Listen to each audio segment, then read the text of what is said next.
तो पदांत विधि में अजादेश स्थानीवत नहीं होता। दुर्वचन विधि में भी इसी तरह से अजादेश स्थानीवत नहीं होता। जैसे दधि अत्र है, इको एणची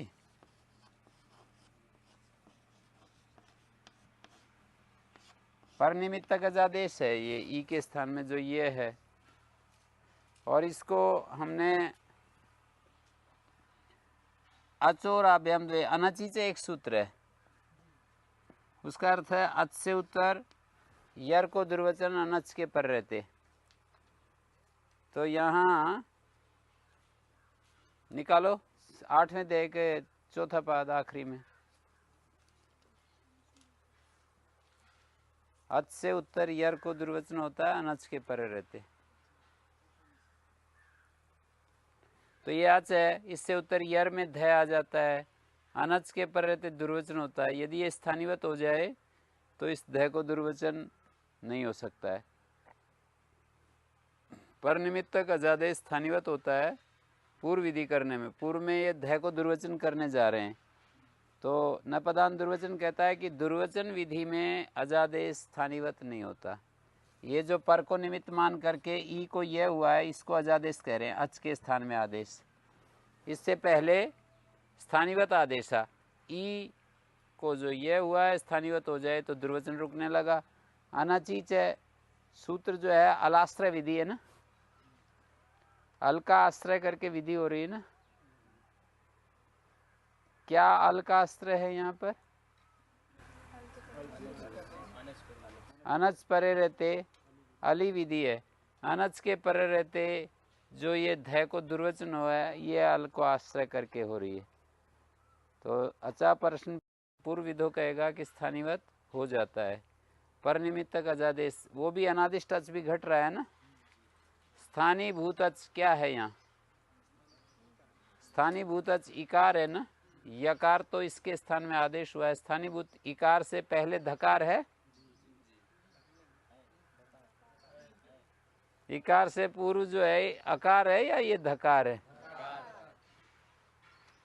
तो यहाँ पर ये धकार ई से पहले, लिखने में ये ऐसे इधर से लिखते हैं, पर ये वास्तव में इकार से पहले धकार है।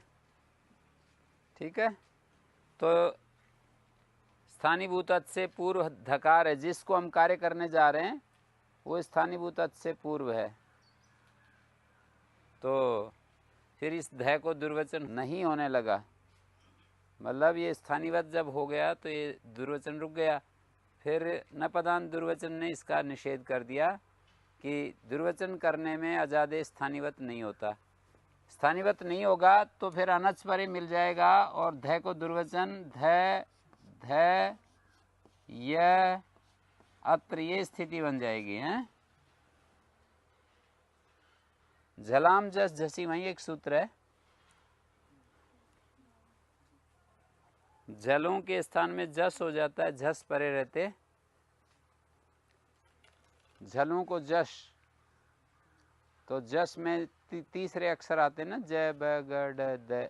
यहाँ पर जस में से कौन सा बैठेगा ध के स्थान में? हैं? द बैठ जाएगा।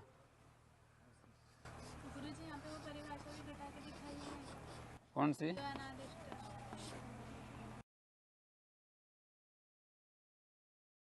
अनादिष्ट अच का अर्थ होता है अनादिष्टादच, अनादिष्ट पंचमी है ये, अनादिष्टात अच ये है ना।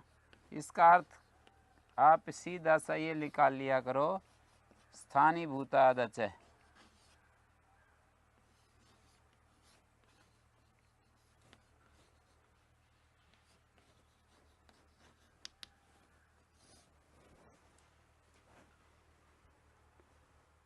ये अनादिष्टादच और स्थानीय भूतादच एक ही चीज है, और ये समानाधिकरण पंचमी है। समानाधिकरण पंचमी का मतलब दोनों मिलकर के एक को ही कह रहे हैं। अनादिष्ट अच और स्थानीय भूत अच एक ही चीज है, और ये दोनों मिलकर के एक ही बात कह रहे हैं। दो अलग अलग जगह नहीं देखना। स्थानीभूतच क्या है यहाँ? स्थानीभूतच ई है और ई से पूर्व धकार है, तो स्थानीभूतच से पूर्व भी है और इसको ई को यह कर लेते हैं, इससे पूर्व भी है। बाद में तो मिल ही जाता है, पहले वाला देख लिया करो बस। जब ई के स्थान में यह किया है, इससे पहले तो धकार मिलेगा। विपरीत स्थिति कहाँ बनती है कि कहीं कहीं आदेश होने के बाद तो मिलता है वो, पर आदेश होने से पहले नहीं मिलता है। कौस्ता में तो है ना ये कऊ, कऊ जो है विद्यमान अपने पास। वाक्य विभज्यान व्याख्यान में समझ रहे हो? पूरा वाक्य का अनुव्याख्यान करेंगे तो कऊ अपने पास है। ये जब आकार का लोप किया ना हमने, अस धातु के आकार का लोप किया, तो ये अनादिष्टच है, ये इससे पहले कऊ विद्यमान है। पूरा एक वाक्य का विश्लेषण कर रहे हैं, तो स्थानीभूतच से पूर्व कऊ विद्यमान है ना, तो स्थानीभूतच से पूर्व विद्यमान है। यदि हम इसको जब पहले ही हमने स्तय बना लिया और फिर रखा हमने कऊ, तो अब जो है ये अलग स्थिति बन जाएगी। जब आकार का लोप किया तब तो औ है नहीं, ये तो खाली पड़ा है ना, देखो। तो स्थानीभूतच से पूर्व नहीं माना जाएगा, पर मैंने इसको वाक्य विभज्यान व्याख्यान के रूप में रखा है कि पूरे वाक्य का हम अनुव्याख्यान कर रहे हैं। स्थानीभूतच से पूर्व कऊ विद्यमान है ऐसा मानते हुए ये उदाहरण बनेगा। वो एक दिन मैंने 3 शब्द लिखवाए थे ना, पूरे वाक्य का विश्लेषण एक साथ कर रहे हैं, एक एक शब्द को नहीं बना रहे, पूरा वाक्य ही एक साथ बना रहे हैं। ठीक है,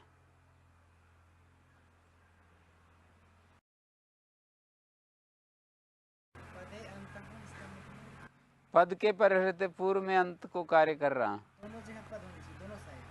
हाँ,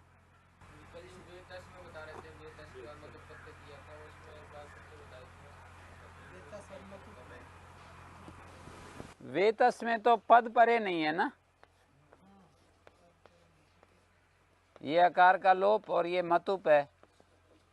पदेयंता पदांता की दृष्टि से तो यहाँ अपने आप ही रुक गए ना। पद परे रहते पूर्व में अंत को कार्य करने में स्थानीवत निषेध होता है, तो यहाँ निषेध नहीं होगा स्थानीवत का, स्थानीवत हो ही जाएगा।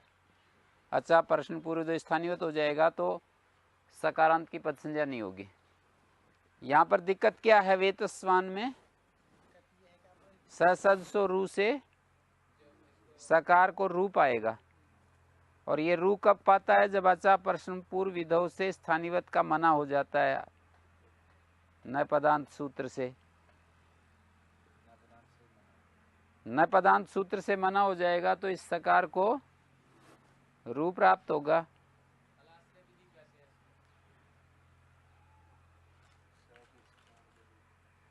यहाँ पर ये देखिए वेतस और डमतु प्रत्यय ना, तो ड के कारण से इस ए का लोप हो गया। ये जो मैं बिंदी लिख रखी है ये आकार का लोप हुआ है, हैं? स्थानीवत हो गया आकार का लोप, तब तो ये स्थानीवत होने से ये सकारांत पद नहीं मिलेगा, ससदसुरु नहीं हो सकता। अनल विधो, अनल विधो सूत्र कहता है कि अलाश्रय विधि हो तो स्थानीवत नहीं होता।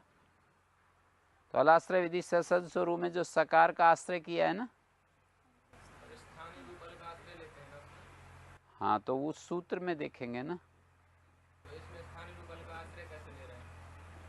सकार को कर रहे हैं ना वहां पर, मतलब उस सूत्र के माध्यम से उदाहरण में आते हैं ना हम, सूत्र के माध्यम से उदाहरण में आते हैं। हाँ, तो इसीलिए ना सूत्र के माध्यम से उदाहरण में आएंगे। इसमें मिले ना मिले इससे क्या लेना देना हमें। सूत्र में अल का आश्रय करके कार्य, जैसे हल्ग्याभ्यो दीर्घात सुति स्पृक्तम, हल में यही तो करते हैं कि हल, हल से उत्तर जैसे दिव वहाँ मिल जाता है, एक अलग बात है। जैसे दी औ है तो वो जो हल्ग्याभ्यो दीर्घात सूत्र है ना, उसमें जो हल पड़ा है वो है स्थानीय रूप अल का आश्रय। स्थानीय रूप अल का आश्रय जो हल है, अतो हलादेर लघो है, तो वध है और ये सिच है, ईट और तय, ये स्थिति है ना। और यहाँ ध का ए का लोप होता है, तो यहाँ पर कह रहे हैं पर निमित्तक अजादेश स्थानीवत होता है पूर्व विधि करने में। पूर्व में कोई कार्य कर रहे हो, क्या कार्य कर रहे हैं? वृद्धि कार्य कर रहे हैं। तो आप पूछोगे कि अलाश्रय क्या है? उस सूत्र में हलंत जो कहा है ये अलाश्रय है। वैसे तो ये वहाँ पर स्थानीय देखोगे तो आकार है, यहाँ पर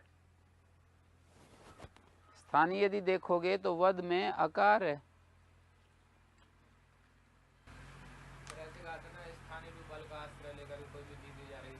स्थानीय हाँ, तो आश्रय का मतलब ये उसका आश्रय से वो जो हम ये देख रहे हैं ना कि अल्काश्रय है ना, वो जो हलंत जो कहा जा रहा है, तो कहीं पर भी उस सूत्र से जो कार्य किया जाएगा वो हलंत को होगा। और यहाँ हलंत है नहीं, यहाँ आच है, तो हलंत के कारण से वो वृद्धि रुक रही है। उस सूत्र में ये कहा है कि हलंत अंग के अच के स्थान में वृद्धि होती है। सूत्र के माध्यम से उदाहरण में पूछते हैं। सूत्र में देखना है हमें, जो सूत्र हम लगा रहे हैं ना उसको स्थानीय रूप अल के रूप में देख रहे हैं। उदाहरण में तो फिर बाद में आएंगे, हम सूत्र के माध्यम से उदाहरण में पहुंचते हैं। वद वृज हलंतस्य आचा सूत्र में हलंत कह करके वृद्धि विधि है, ये स्थानीय रूप अल के आश्रय से विधि है। सारे उदाहरण ऐसे ही मिल रहे हैं हमारे को। जैसे यहाँ पर भी ससज सो रू सकारांत पद को रू होता है, तो ये जो सकारांत पद को रू कर रहे हैं, ये जो सकारांत, ये सकार जो है अल आश्रय विधि हो रही है, उसको वहां पर देखेंगे फिर जाकर के। स्थानीय रूप का कैसे उसमें वहां पर हमारे को दिख नहीं रहा है अब इस समय जो है सकार, सकार जो है हमारे को दिख रहा है। ये यहाँ पर हलंत के आश्रय अल के द्वारा विधि हो जाती है, अल के पूर्व में विधि हो जाती है। हैं? ससज स्वरू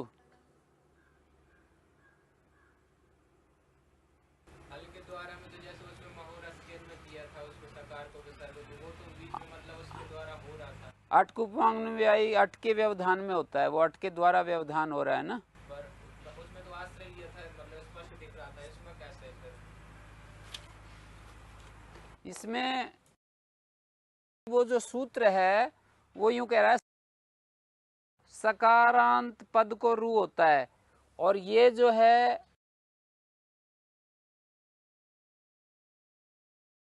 यहाँ पर जो आकार है वो अच है, तो सूत्र तो सकारांत पद को रू कहता है, और ये यहाँ पर स्थानीवत होने से ये आकार दिखाई देता है। जैसे यहाँ पर भी तो ऐसे ही कहते हैं ना कि भाई स्थानीवत होने से तो ये वकार दिखाई देता है, और स्थानीवत नहीं हो तो फिर तो औकार दिखाई देगा। पर इसमें तो स्पष्ट रूप से ले रहा है ना अल का आश्रय। अल का आश्रय आप इस पर पहुंच रहे हो या उस सूत्र में देख रहे हो? उसमें सूत्र में जैसे कहा है, सूत्र में ये कहा है कि हल से उत्तर। तो इसमें तो वो मतलब स्थानीय करने पर हल मिल रहा है। हाँ, इसमें मिल जाता है, पर कई जगह रुकावट भी तो पड़ती है ना। स्थानीवत से केवल विधि नहीं होती, प्रतिबंध भी होता है। ये जो स्थानीवत भाव है इससे कहीं तो रुकावट पड़ती है, कहीं कार्य होता है। मतलब एक एक स्थान में तो रुकावट पड़ती है और एक एक स्थान पर कार्य हो जाता है। जैसे यहाँ पर तो ये ससज स्वरू में जो है स्थानीवत होने से ऋतु का प्रतिबंधक बनता है। ये जो स्थानिवत भाव है ये ऋतु का प्रतिबंधक बनता है। वहां पर वृद्धि का प्रतिबंधक बनता है स्थानिवत भाव। अवधीत में जो ये आकार है ना, ये स्थानिवत भाव किसका प्रतिबंधक बनता है? वृद्धि का प्रतिबंधक बनता है। यहाँ तो लादेर लघु। और बहुखट्वका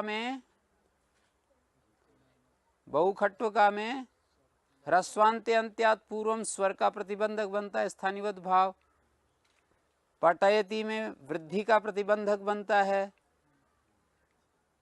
और कई जगह प्रापक होगा, कई जगह प्रतिबंधक होगा। देखो ये दध्यत्र में स्थानिवत भाव का निषेध जो है प्रापक है, स्थानिवत भाव तो प्रतिबंधक बन रहा है ना। यहाँ इसमें भी जैसे दध्यत्र में यकार के स्पष्ट मतलब आश्रय ले रहे हैं उसका आदेश रूप यकार का तो नहीं ले रहे, आदेश रूपल का अलाश्रय विधि तो स्थानीय रूप अल के आश्रय से हो रही ना। तो स्थानीय रूप अल तो ये है ई, और आदेश यह है, तो यह के आश्रय से विधि हो रही है, ई के आश्रय से तो नहीं हो रही। स्थानीयवत करने से मतलब वो उसी अल का आश्रय आ रहा है ना। स्थानीयवत करने से तो वही अल दिखेगा। जिस अल की आप बात कर रहे हो तो ऊपर जा रहे हो आप। स्थानीय रूप अल के आश्रय से विधि, ई के आश्रय से क्या विधि हो रही है? व्यवधान तो उसी से हो रहा है ना। नहीं, जब हम ये कहते हैं कि आदेश स्थानीवत होता है, ई जो यह है वो स्थानीवत होता है, तो ई पर पहुंचेंगे। अनल विदो कहेगा कि अलाश्रय विधि में नहीं होती है। अलाश्रय इसको ले रहे हैं या इसको ले रहे हैं?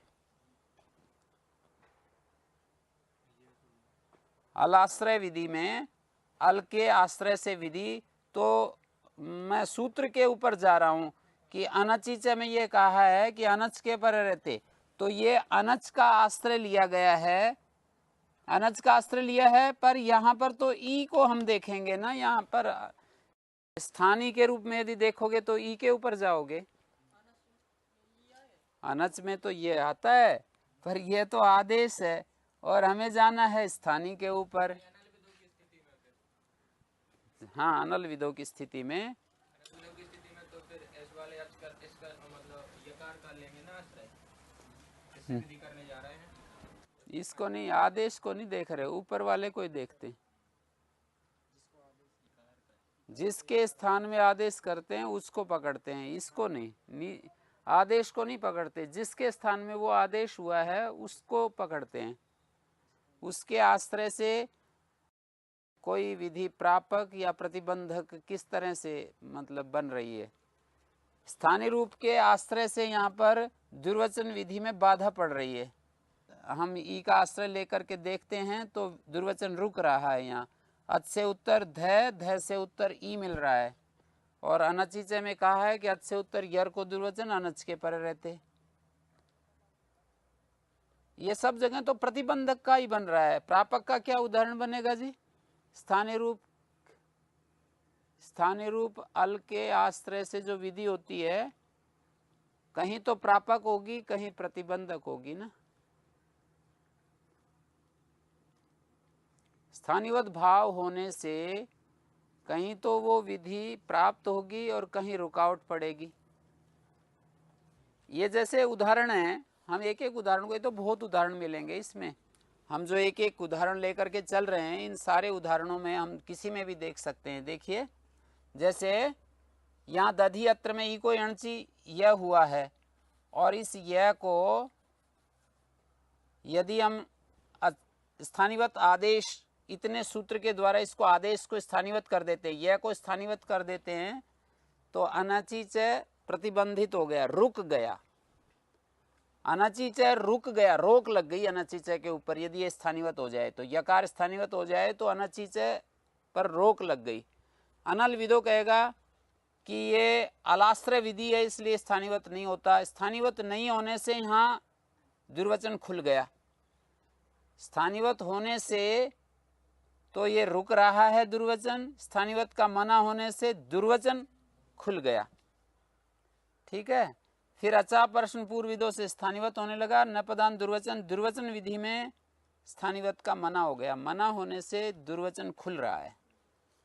इसी तरह से मैं दूसरे उदाहरण पकड़ता हूं, जैसे कानी संति।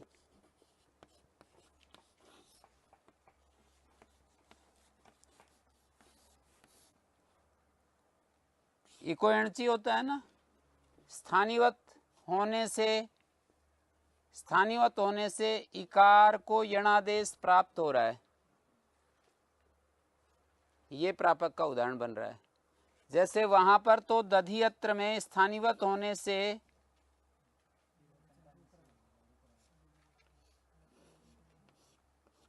ये अकार, यहां पर ई को ये करते हैं ना हम, यहां स्थानीवत होने से द्विवचन में बाधा आ रही है, यहां पर स्थानीवत होने से ई के यणादेश की प्राप्ति हो रही है। देखिए अब ये प्रापक का बन रहा है। जैसे स्थानीवत हुआ तो ई के स्थान में यकारादेश होने लगा, यहां पर यणादेश का प्रापक हो रहा है स्थानीवत भाव, यहां प्रतिबंधक हो रहा है दुर्वचन का, यहां प्रापक हो रहा है यणादेश का। कौस्ता में भी यहां स्थानीवत भाव आवादेश का प्रापक हो रहा है।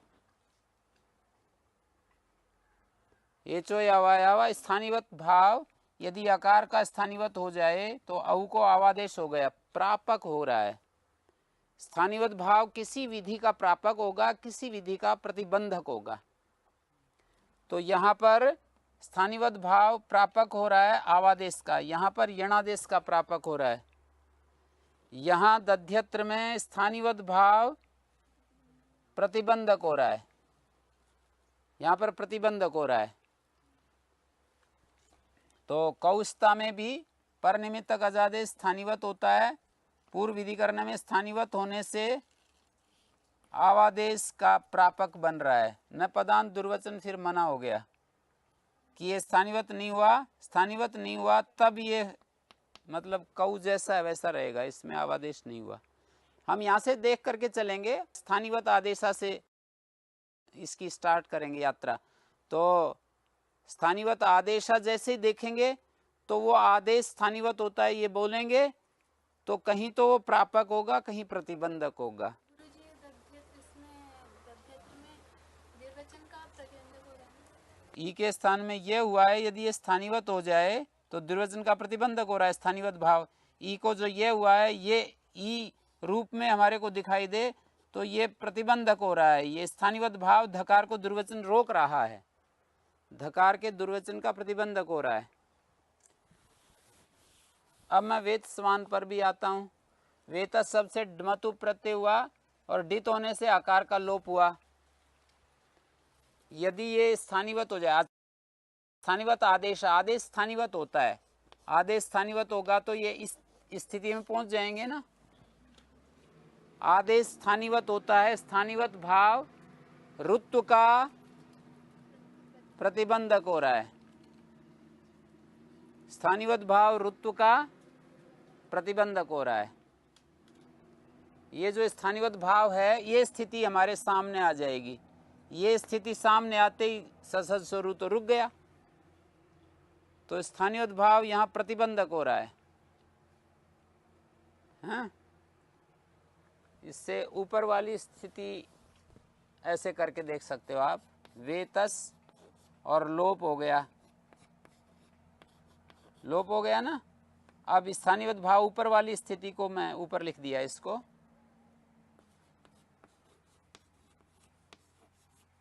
ये डित होने से टी लोप हुआ है। यदि ये स्थानीवत हो जाए तो ससज स्वरू का ये प्रतिबंधक हो जाएगा। अनल विदो कहेगा कि अलाश्रय विधि में स्थानीवत नहीं होता। तो क्या अलाश्रय विधि है? ससज स्वरू के द्वारा सकार के स्थान में जो रू कर रहे हैं ये अलाश्रय विधि है। और अलाश्रय विधि में पूर्व में जो सकार है वह तो लास्ट में है, इसको सकार पकड़ लो, ऐसे पूर्व वाला जो वर्ण है ना उसको पकड़ करके देख लो, इस तरह से अलाश्रय हो जाएगा। पर इस आकार का स्थानीय तो नहीं है वो, ये बात तो आप ठीक कह रहे हो। ये जो आकार है इसका स्थानीय वो सकार नहीं है। लेकिन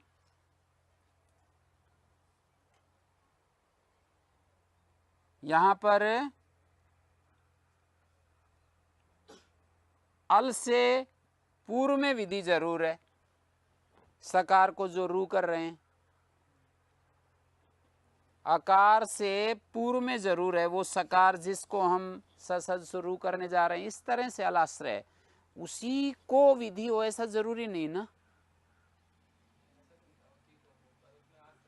आश्रय का मतलब ये है ना कि अल से पूर्व उसमें निमित्त हो। आश्रय का अर्थ निमित्त नहीं है। आश्रय का अर्थ हुआ निमित्त नहीं है।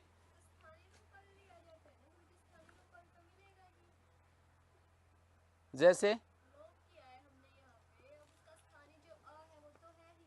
तो ये आश्रय के कारण दिक्कत ये हो रही है कि आश्रय का अर्थ निमित्त शायद ले लेंगे तो दिक्कत होगी। आश्रय का अर्थ निमित्त भी होता है पर यहां निमित्त नहीं है। अल से पूर्व मात्र अलाश्रय है। आप बात समझे मैं क्या कहना चाह रहा हूं? मतलब यदि हम इस ए को निमित्त मान करके कहें कि इस ए को निमित्त मानकर इस सकार को कुछ कार्य कर रहे हैं, कुछ भी नहीं कर रहे, पर उस ए से पूर्व में तो कर रहे हैं कुछ।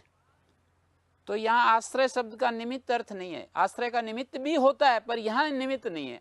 अली विधि जब देखेंगे तो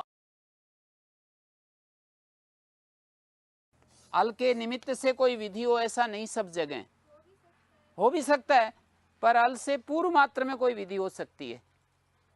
ऐसा जरूरी नहीं है कि अ को निमित्त मान करके यहाँ से को रू नहीं हो रहा है। आकार का आश्रय इस अर्थ में ले रहे हैं कि आकार से पूर्व में विधि है। आश्रय शब्द जो हम बोलते हैं ना, ज्यादातर हम आश्रय का मतलब तो यही लेते हैं कि उसके सहारे से।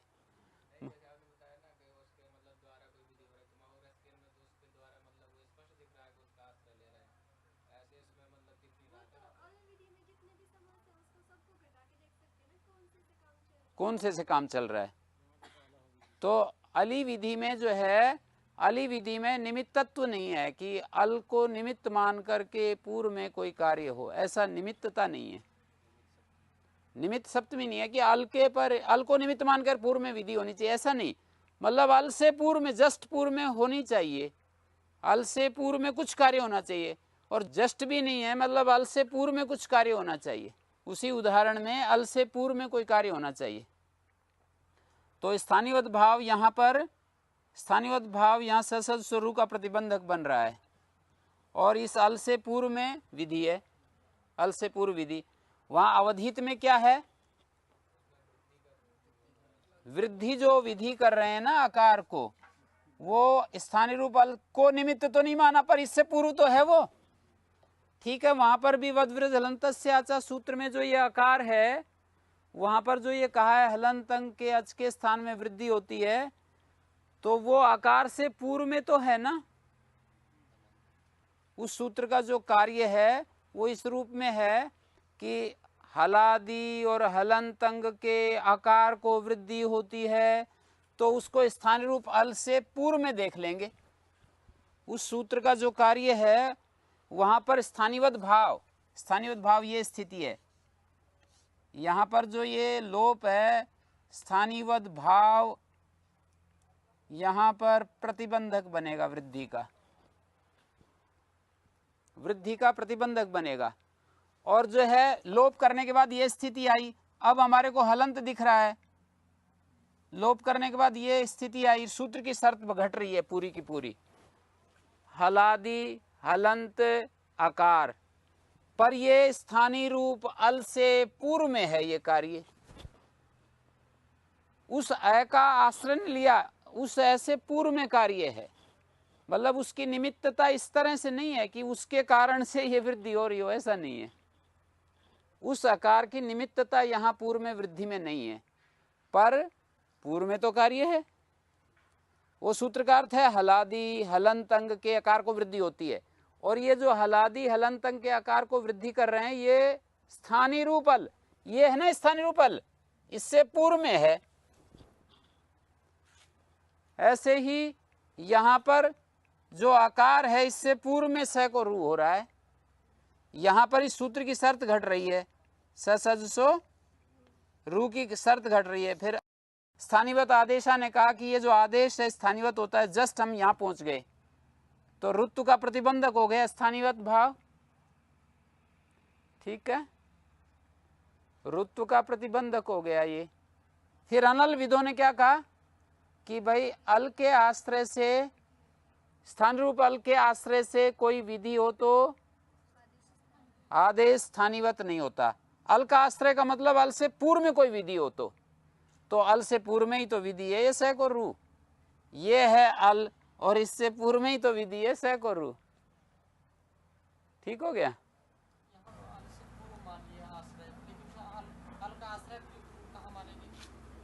नहीं, वो सप्तमी का अर्थ इतना ही है कि अल से पूर्व में विधि होनी चाहिए, उसकी आश्रयता हो, मतलब निमित्तता हो भी सकती है नहीं भी हो, पर पूर्व में होना चाहिए। मतलब ऐसा हमारा आग्रह नहीं होना चाहिए। उसको आश्रय कहाँ कर रहे हैं ससद शुरू करने में, ससद शुरू करने में उस आकार का क्या लेना देना, मत हो लेना देना, पर उससे पहले तो है ये हैं, आकार से पूर्व में सकार को रू कर रहे हैं ना, ठीक है। आकार अली विधि जो है ना, ये जस्ट ऐसी है कि अल के परे रहते पूर्व में विधि होनी चाहिए, निमित्त सप्तमी नहीं है कि अल को निमित्त मान करके कहीं मिल भी सकती है। जैसे परे रहते पूर्व वाली विधि में तो फिर वो हो जाएगा तस्मिन अति भी नहीं है, तस्मिन इति भी नहीं है, निमित्त भी नहीं है यहाँ पर। फिर वो कौन सी सप्तमी है, इसीलिए तो पूछ रहे हैं, क्योंकि मतलब जो व्यवहित में भी कार्य होता है फिर उसके लिए तो निमित्त सप्तमी स्वीकार करनी पड़ती है, जैसे कि मिति चारी में निमित्त सप्तमी स्वीकार करते तब व्यवहित में कार्य हो जाता है, नहीं तो फिर पर सप्तमी रहती तो अव्यवहित पूर्व में ही कार्य हो पाएगा। नहीं तो वो हम व्याख्यान से ऐसा समझ लें कि वहाँ पूर्व शब्द जस्ट पूर्व में वर्तमान नहीं है। हम यूँ कहें कि इस पर्वत से पहले योगग्राम है तो पर्वत से पहले योगग्राम है तो बीच में नदी और क्या क्या पड़ रहा है, फिर भी पूर्व शब्द का व्यवहार हो रहा है ना। पर्वत से पहले योगग्राम है ऐसा जब हम बोलते हैं तो बीच में कितनी सारी चीज़ें आती हैं, फिर भी पूर्व शब्द का व्यवहार हो जाता है। पूर्व शब्द वामावास में दिया भी है ऐसा कि व्यवहित में भी पूर्व शब्द का प्रयोग हो जाता है। तो यहाँ पर जो है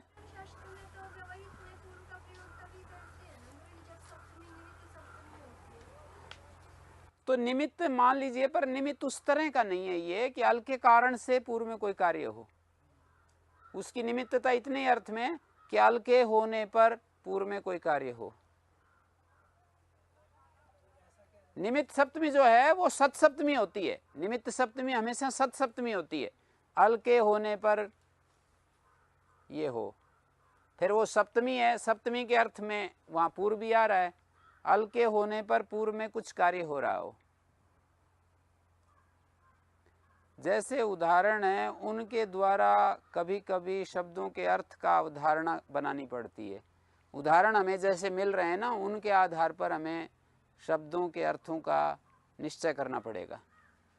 जब निमित्त मिलती ही नहीं है सब जगह तो फिर उस आग्रह को छोड़ना पड़ेगा। निमित्त का मतलब उसके कारण से, और ये कार्य कारण कार्य संबंध जो है ना, कारण कार्य संबंध समझ रहे हैं ना, कारण कार्य संबंध जैसे आकार के कारण से सकार को रू हो रहा हो, ये कारण कार्य संबंध ऐसा नहीं है, पर उससे पूर्व में तो है ना सकार को रू, तो अनल विदो मना कर देगा। अच्छा प्रश्न पूर्व विदो फिर कहेगा पर निमित्त का ज्यादा स्थानीवत होता है, पूर्व में कार्य करना हो तो पूर्व में सस्वरू करना है, स्थानीवत हो गया। फिर ये कहेगा न पदांत दुर्वचन, क्या कहेगा जी, पर निमित्त का ज्यादा स्थानीवत नहीं होता, पूर्व में पदांत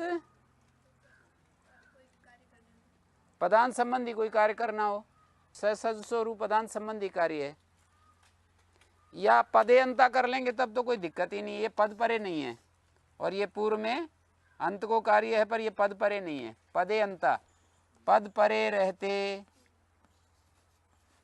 ऐसा करेंगे ना तो ये पद परे मांग रहा है, पद परे रहते पूर्व में अंत को कार्य करना हो।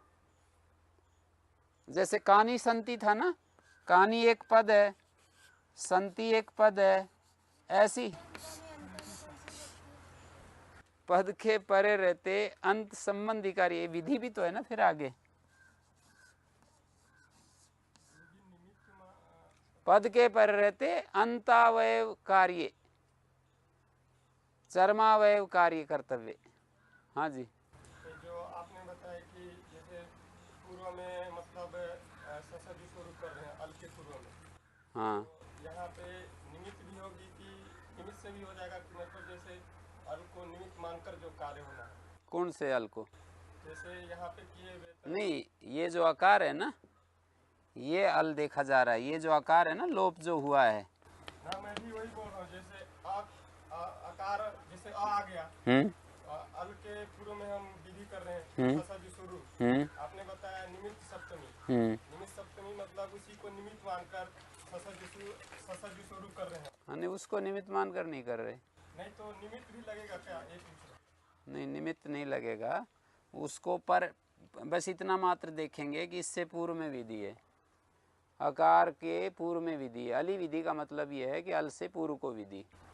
नहीं, मैं पूछ रहा हूँ कहीं निमित्त से भी होता है कि नहीं होता है? ये कानी संति में हो तो रहा है, इस आकार के कारण से इको एणची प्राप्त है। इको एणची में तो अच निमित्त ही माना गया है ना, इको एणची का। इको एणची जो सूत्र है उसमें इसको निमित्त ही मनाया गया है। इको एणची इक के स्थान में यण होता है अच के निमित्त से। अच को यहाँ पर कारण के रूप में देखा गया है। वैसे तो व्याकरण की भाषा में ये पर सप्तमी है इको एणची में, पर उस अच को निमित्त मान करके ही तो इक्को एण होता है। इक के स्थान में जो यण होता है वो इसको मान करके होता है। कौस्ता में स्थानीवत जो भाव है वो दो हमेशा ध्यान रखेंगे हम, प्रापक और प्रतिबंधक। जैसे कानी संति में स्थानीवत भाव क्या कर रहा है, प्रापक बन रहा है इको एणची का।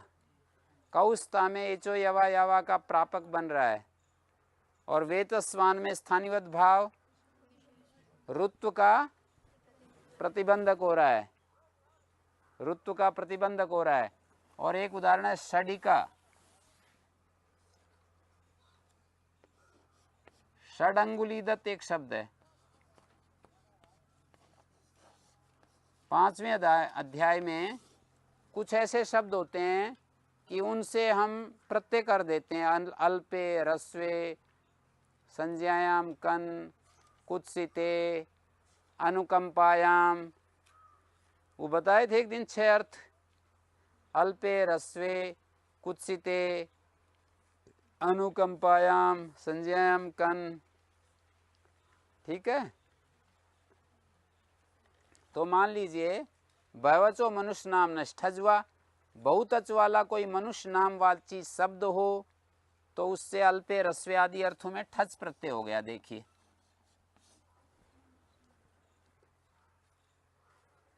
मिल गया, देख लो इधर। बहुत अचवाला शब्द हो, मनुष्य का नाम हो तो ठच हो जाता है। अल्पे, रस्वे, कुत्सिते, अनुकंपा आदि अर्थ जो संभव अर्थ है वो हो जाएगा। षडंगुलीदत्त एक नाम है, मनुष्य का नाम है, और इससे कुत्सिते या अनुकंपादि अर्थ कोई लगा लो जो घटे। मतलब बेचारा षडंगुलीदत्त ऐसा कहना चाह रहे हैं कोई, या निंदित षडंगुलीदत्त ऐसा कोई कहना चाह रहा है, दुष्ट षडंगुलीदत्त ऐसे कोई बताना चाह रहा है, तो इसमें ठच प्रत्यय हो गया। इस बात, इस स्थिति को प्रकट करने के लिए अनुकंपायाम या कुत्सिते आदि अर्थ को कहने के लिए ठच आ गया। और ठाजदा ऊर्ध्वम द्वितीया दचा एक सामने सूत्र रखो 5वें अध्याय के 3रे पाद में, जहां ठच हुआ है मनुष्य नाम ठजवा। हाँ, ठाजादा ऊर्ध्वम द्वितीया दचा, ठाजादौ, ठाजादौ संधि हो रही है, ठाजादा ऊर्ध्वम द्वितीया दच, द्वितीया दच। तो क्या अर्थ हो गया, द्वितीय से ऊर्ध्व का लोप हो जाता है। इसमें द्वितीय ऊर्ध्व ये है ना, और ये द्वितीय से ऊर्ध्व है। ऊर्ध्व मानी आगे, द्वितीय के बाद पूरे का लोप हो जाता है। ये प्रथम अच है, ये द्वितीय अच है, ये तृतीय, ये चतुर्थ, ये पंचम, ये षष्ठ अच है, ऐसे गिन रहे हैं। द्वितीय अच से ऊर्ध्व का लोप हो जाता है। हो गया, तो इसका लोप हो गया। अब षड बच गया अपने पास, और ठस्से का से ठ को इक हो गया। यचि बम भय संज्ञा यस्य तीचे से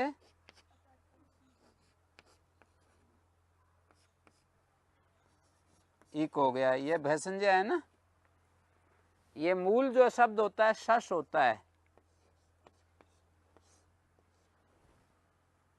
मूल शब्द क्या है? शश। शश से झलाम सुनते ड होकर के षड बनता है, और ये अंगुली दत्त, ये अंगुली दत्त है। ये देखो, षडंगुली, ये है ऐसा। पहले बहुब्री समास हुआ, षडंगुली में 6 अंगुली हैं जिसकी, हैं, और षडंगुली शब्द से दत्त शब्द हो गया, षडंगुली के द्वारा दिया गया। देवदत्त जैसे देवा एनम देयासु, षडंगुली एनम देयात इति षडंगुली दत्त। देव इसको देवें, इस अर्थ में देवदत्त होता है। देव जो हैं इसको देवें, क्या दें? कुछ दें, बुद्धि दें, धन दें, कुछ भी दें, उसको देवदत्त कहते हैं। वो देवताओं से पुत्र आदि की कामना नहीं करते हैं। देवता से जो पुत्र मिला होगा उसका नाम रख दिया देवदत्त। देवा एनम देयासु, देवता एनम देयासु अस्मभ्यम है। देवता लोग हमें इस पुत्र को देवें, देवदत्त। यज्ञ एनम देयात, यज्ञ इसको हमें देवे, इसलिए यज्ञदत्त। सोम एनम देयात, सोमदत्ता। आशीषी, वो जो सूत्र है 3रे अध्याय के 3रे पाद में, तिच तौच संज्ञायाम, क्ता प्रत्यय हो रहा है दा धातु से। पता चल रहा है, दा धातु से क्ता प्रत्यय। दो दत्त घो, दा धातु से क्ता प्रत्यय, और दो दत्त घो, घू संज्ञक दा, दादा घोदाप, ये घू संज्ञक है, दादा घोदाप घू संज्ञक है। ये दारूप वाली और धारूप वाली धातुओं की घू संज्ञा होती है। दारूप वाली है, इसको ददादेश हो गया, और तय खरीचे से इस द को दत्त बनता है। दो दत्त घो, खरीचे से द को तय, ठीक है। तो मैं आपको बताना चाह रहा हूं षडंगुली दत्त। अंगुली दत्त, अंगुली दत्त का यदि लोप हो यहां पर पूरे का, अंगुली दत्त का तो एक परिस्थिति पैदा होगी। देखिए, यदि मैं अंगुली दत्त का लोप कर देता हूं, अंगुली का, और शस बचा लेता हूं, इधर शस बचा लिया ना, ठीक है जी।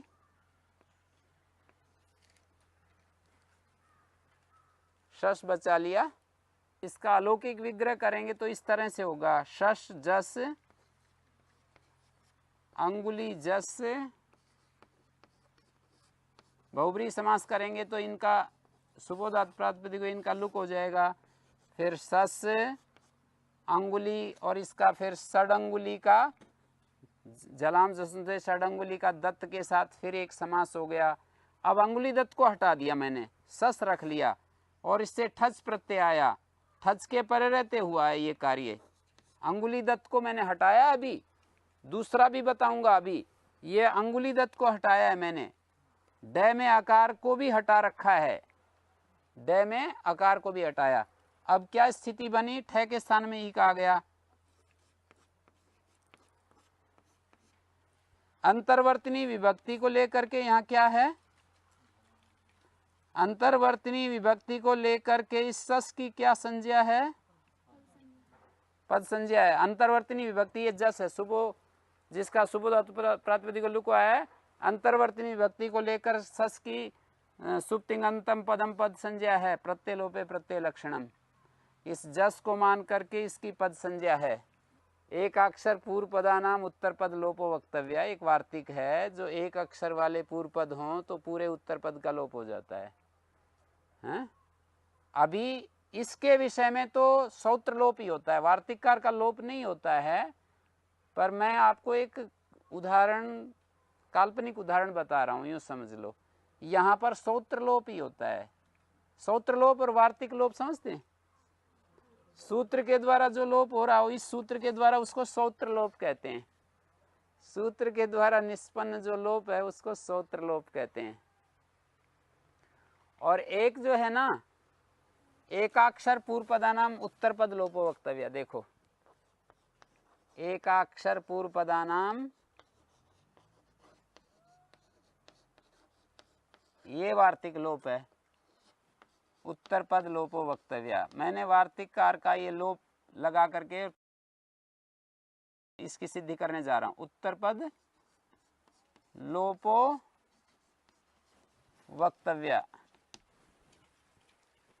ये पकड़ में आया आपको? एक अक्षर पूर्व पदानाम, जो एक अक्षर पूर्व पद हैं उनमें सूत्र का लोप ना लग करके क्या होता है, पूरे उत्तर पद का लोप हो जाता है। षडंगुली दत्त में उत्तर पद क्या है? अंगुली दत्त जो है उत्तर पद है, षट पूर्व पद है। ठीक है, अंगुली दत्त उत्तर पद है, षट पूर्व पद है। अंगुली दत्त का लोप हो गया, षट जो है शब्द अपने पास है, मूल अंतर्वर्तनी विभक्ति को मानकर शस की पद संज्ञा है, और यचि भम यकारादि आजादी परे हो तो पूर्व की भय संज्ञा है। तो शस की यहाँ पर देखिए, शस की भय संज्ञा और शस की समान अवधि हो ना, समान अवधि हो, पद संज्ञा और भय संज्ञा, उतने की पद संज्ञा और उतने की भय संज्ञा। तो कौन बलवान? भय संज्ञा बलवान है। परत्व से विप्रसिद्ध परम कार्यम, भय संज्ञा हो जाएगी, भय संज्ञा हो जाएगी। तो यहाँ इस स को झलाम से सुनते नहीं हो सकता, हमारा रूप चाहिए षडिकर, बनने लगेगा शशिक। ठीक है, जैसे वागाशीर दत्त है, वागाशीर दत्त शब्द है, वाच पूर्व पद है, आशीर दत्त उत्तर पद है, पूरे आशीर दत्त का लोप होता है। वाच और ठ को इक हो गया। अब यहां पर क्या हुआ, इसके इक के पर रहते इसकी भय संज्ञा, और अंतर्वर्तनी विभक्ति को लेकर इसकी समान अवधि होने से पद संज्ञा को भय संज्ञा बांध लेती है, और इसलिए इसका वाचिक ऐसा रूप बन जाता है। क्या बन जाता है? वाचिक है।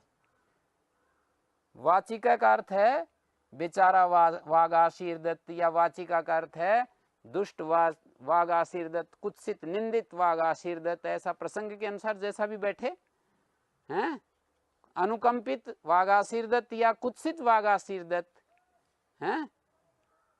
ठीक है, यहाँ पर दूसरा उदाहरण मैंने षडंगुली दत्त लिया ऐसा ही। तो वागाशीर दत्त की प्रक्रिया से चलेंगे तो ये भी शशिका बनने लगेगा। क्या चाहिए हमको? षडिका चाहिए, पर इस प्रक्रिया से बनाएंगे तो शशिका बनने लगेगा। तो इसलिए वहां पर सौत्र लोप करना है। यहाँ सौत्र लोप का मतलब जो ठाजदा ऊर्ध्वम द्वितीय दशा जो कुछ कह रहा है उसके अनुसार चलना है। एक अक्षर पूर्व पद वाले होते हैं वहां उत्तर पद लोप होता है, ऐसा जो कहा गया है उसका यहाँ उस कार्य को नहीं करना, सौत्र लोप को यहाँ पर स्थान देना है, वार्तिक लोप को स्थान नहीं देना। यहाँ पर शस के विषय में सौत्र लोप को स्थान देना है। ठीक है, आगे बढ़ता हूं मैं कि यहाँ पर षडंगुली दत्त में सौत्र लोप करेंगे तो किसका लोप होगा? ये ड में है तो बच जाएगा ना, और इसका लोप हो गया। और आगे ठ को इक हो गया, ठ तथा आजादी प्रत्यय परे हो तो द्वितीय से ऊर्ध्व का लोप हो जाता है, ये द्वितीय से ऊर्ध्व। ठीक है, तो यहाँ पर ठस्य का इक आ गया। अब देखिए यस्य तीचे से इसका ए का लोप हुआ है ना, लोप हुआ है। और अंतर्वर्तनी विभक्ति इसको मतलब हम उसी रूप में देख रहे हैं, अभी मूल रूप में देख रहे हैं, जैसे वहां वाद शब्द था ना उस रूप में देख रहे थे। अब यहाँ अंतर्वर्तनी विभक्ति को लेकर के तो इसकी पद संज्ञा है। और इसने कहा इसको हम करने लगे जलाम जसो अंते, अंतर्वर्तनी विभक्ति को लेकर इसकी पद संज्ञा झलाम जसो अंते करने लगे, तो उसने कहा कि आदेश स्थानीवत होता है। ये जो हकार का लोप किया है स्थानीवत हो गया। स्थानीवत होने से पदांत नहीं रहा ना, फिर ये पदांत नहीं हुआ, फिर ये स्थानीवत होने से कैसे? हाँ, पर यहाँ पर तो हमारे पास जो शब्द है वो षडय है ना, उसका तो लोप हो गया। अब अपने पास जो शब्द है वो षडय है, षडय से इक लाए हैं, और अब जो है इस षडय के अ का लोप किया है। अगर इक को मान के इसका पद संज्ञा करेंगे तब होंगे। नहीं, इक को मान करके तो पद संज्ञा नहीं होती, इक को मान करके तो भय संज्ञा हो रही है। इक को मान करके भय संज्ञा हो रही है। और क्या क्या कह रहे हो? अंतर्वर्तनी विभक्ति से अंतर्वर्तनी विभक्ति तो सस की पद संज्ञा करा रही है, पर ये इसकी भय संज्ञा करवा रहा है, तो इसलिए अंतर्वर्तनी विभक्ति को मान करके पद संज्ञा, तभी तो ये डय हो गया जलाम जसवंते। अंतर्वर्तनी के कारण से ही डय हो रहा है यहाँ। ये जो डय हुआ है ये अंतर्वर्तनी के कारण से हुआ है। और ये यहाँ पर निमित्तक अजादेश स्थानीवत होता है पूर्व विधि करने में। स्थानीवत हो जाए तो इधर ये इसको जो झलाम जसवंते हम कर रहे हैं, इसका पदत्व का मतलब जस्तु का ये बाधक बन रहा है, स्थानीवत भाव प्रतिबंधक बन रहा है। जैसे वहाँ वेतस्वान जब हम कर रहे थे तो वेतस शब्द में यहाँ पर आकार का लोप होता है ना, आकार का लोप होता है। स्थानीवत भाव जैसे ससद स्वरू का प्रतिबंधक बन रहा है, ऐसे जस्तु का प्रतिबंधक हो रहा है। यहाँ पर जैसे ससद स्वरू का प्रतिबंधक बन रहा है स्थानीवत भाव, इसी तरह से यहाँ पर झलाम जसवंते का प्रतिबंधक बन रहा है स्थानीवत भाव। पद के अंत में झलों को जश होता है, और यदि ये स्थानीवत हो जाए तो हमारे को फिर पदांत में नहीं मिलेगा सकार, पद के अंत में नहीं मिलेगा। के साथ पद संज्ञा कैसे करेंगे? है के साथ तो पदांत में सकार नहीं मिलेगा तो अकार मिलेगा। की कार है ना, आ तक तो वहाँ तो ये था गुरुजी, अगर पदांत में सकार नहीं मिलता तो अकार मिलता पदांत में। तो यहाँ भी फिर ऐसे ही होगा, अगर पदांत में सकार नहीं होगा तो अकार होगा। अकार के साथ उसकी पद संज्ञा कैसे? अकार के साथ तो उसकी भय संज्ञा। पर निमित्तक अजादेश स्थानीवत होता है पूर्व में कुछ कार्य करना हो, ऐसे भी तो कह रहे हैं ना। पदांत विधि में पर निमित्तक अजादेश स्थानीवत होता है। अकार स्थानीवत हो भी जाए तो भी हमें सकार को डकार करने में कोई परेशानी नहीं, क्योंकि पहले है शब्द। यदि वो स्थानीवत हो जाए परेशानी नहीं, क्योंकि वो तो जस से परे बैठा है ना, जस से उत्तर है वो अकार। नहीं, वो तो ठीक है, पद संज्ञा है, लेकिन आगे जो मतलब स्थानीवत से हम ये देखेंगे ना कि भ संज्ञा कितने की है, उससे फर्क पड़ेगा। अगर भ संज्ञा भी समान अवधि की हो जाए फिर तो बादलेगी। समान अवधि का मतलब है उतने की भय संज्ञा और उतने की पद संज्ञा। तो यदि स्थानीवत नहीं होगा तो इतने की तो पद संज्ञा और इतने की भय संज्ञा होने लगेगी ना, तब फर्क पड़ेगा। जो आप कह रहे हो ना, पद संज्ञा में तो कोई बाधक नहीं है, ठीक है, सस की पद संज्ञा हो गई। पर ये यदि अकार स्थानीवत मना हो जाता है तो इतने की भय संज्ञा होगी ना, यचिभम है। यचिभम से जो भय संज्ञा होगी फिर सस की होगी ना, यदि स्थानीवत मना हो जाए तो है। और पदांत विधि है ही, पदांत विधि करने में इस सस का पदत्व संपादन करने जा रहे हैं तो ये स्थानीवत का मना हो जाएगा, और मना हो जाएगा तो इसकी भय संज्ञा पदांत विधि है। इसकी भय संज्ञा और इसकी पद संज्ञा, तो फिर ये जो ठासदा ऊर्ध्वम द्वितीया दचा लोप विधान सामर्थ्य स्थानीवत नहीं होता है। लोप विधान सामर्थ्य से स्थानीयवद भाव का प्रतिषेध नहीं होता। स्थानीयवद भाव का प्रतिषेध नहीं होता तो फिर अवधि भिन्न हो जाएगी। भय संजय की अवधि अलग, पद संजय की अवधि अलग, तो फिर बाध्यबाधक भाव नहीं होगा।